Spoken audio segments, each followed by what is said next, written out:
Ontarians have now gotten to see all four leaders face off on the debate stage in North Bay on Valentine's Day, in Ontario's capital city on Family Day.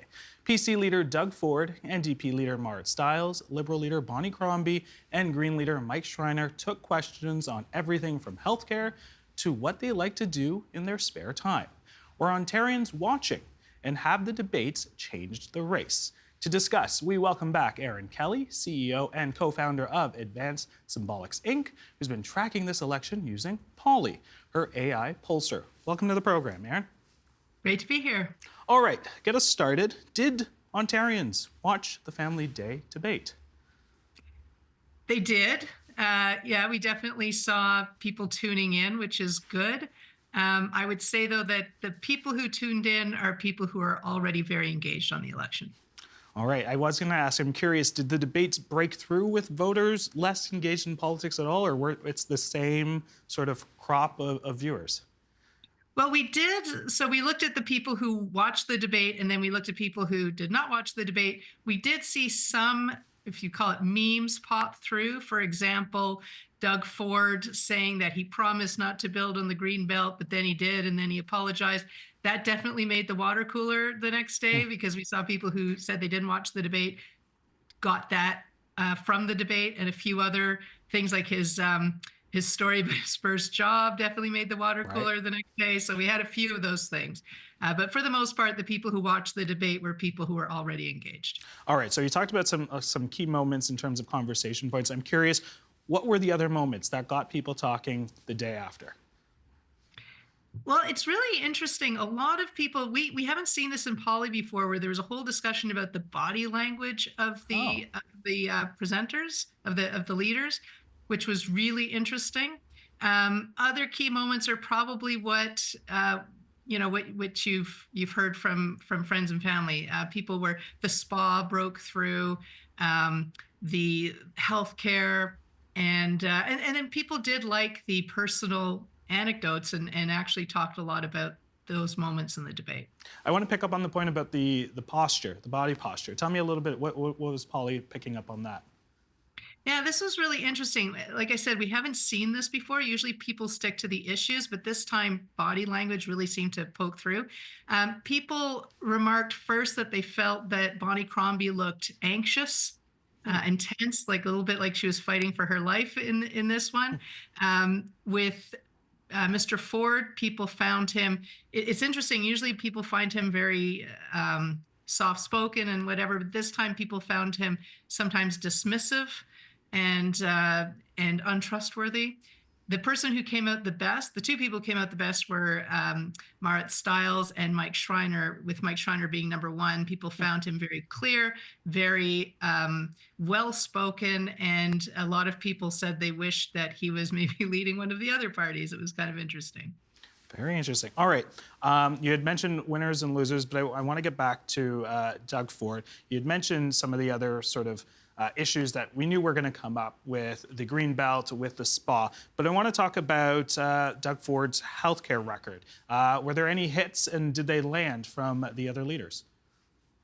There were definitely hits, and a lot of people talked about it. The challenge here is that the people who are upset with Doug Ford over healthcare have already cast their ballot, if you will. I don't mean that literally they went and did it early, but they've made their decision. And so hammering that home did not get any new converts. The people for whom this election is about the economy or about tariffs, they're upset about healthcare.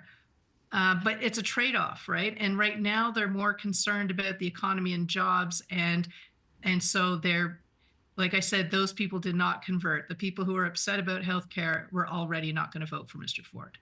All right, you had mentioned that Polly had picked up that sort of anxious energy of Bonnie Crombie on the stage. At least that's what Polly said. Bonnie Crombie has a challenge as well in terms of distinguishing herself from Doug Ford. Is she succeeding in that? She is not succeeding at that. So a number of issues. Let's take healthcare, for example, because it is a major issue. Mr. Ford kept bringing it back to the economy and saying, well, if we don't have a good economy, we can't have healthcare. That was a great opportunity for Ms. Crombie to say, well, the economy's been fine, so why don't we have good healthcare? I mean, it's not like we've been in a depression for the last few years, and yet we don't have access to healthcare. The other issue I think she could have distinguished herself on, because a lot of people brought this up in the conversation, was that Mr. Ford is treating healthcare like just an inconvenient expense item, when in fact, when you invest in healthcare, it's good for the economy.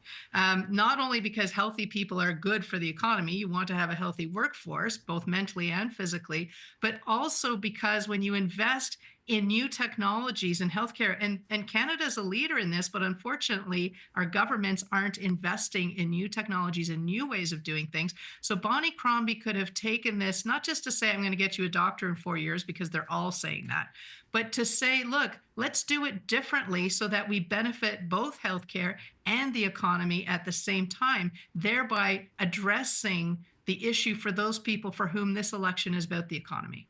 All right.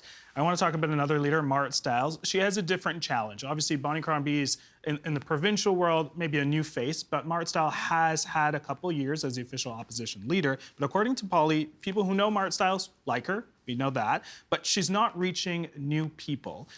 Have you seen signs that her debate performance, like you mentioned, she was potentially one of the winners coming out of that, has that helped her break out to new people?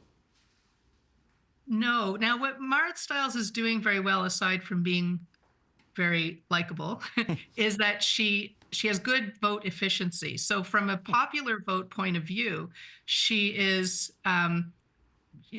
less well known than Bonnie Crombie. So she's got about half of the recognition, but she's got about the same number of seats that she's leading in, because she's got that vote efficiency. She's reaching out beyond the GTA and Ottawa and the GTA, unlike Bonnie Crombie. So she's doing that well.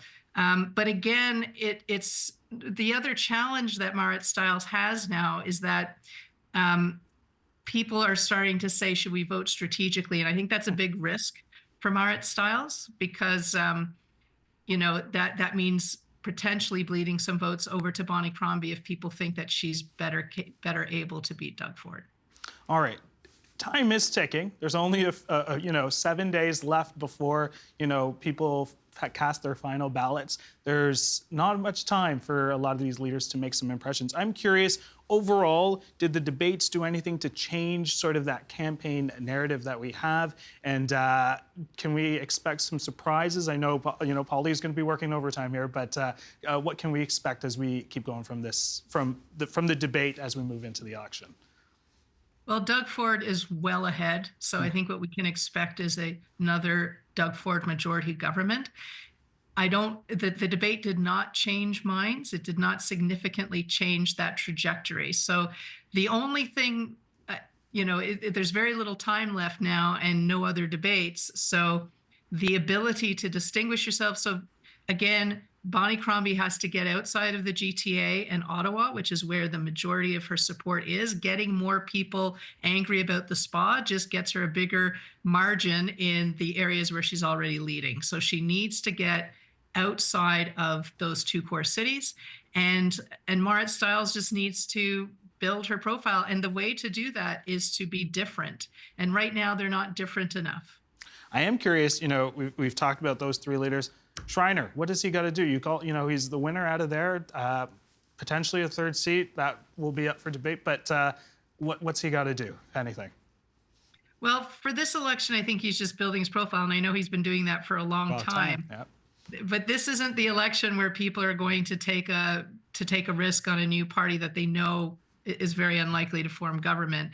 And so he's just looking at one or two seats. He's keeping what he's got.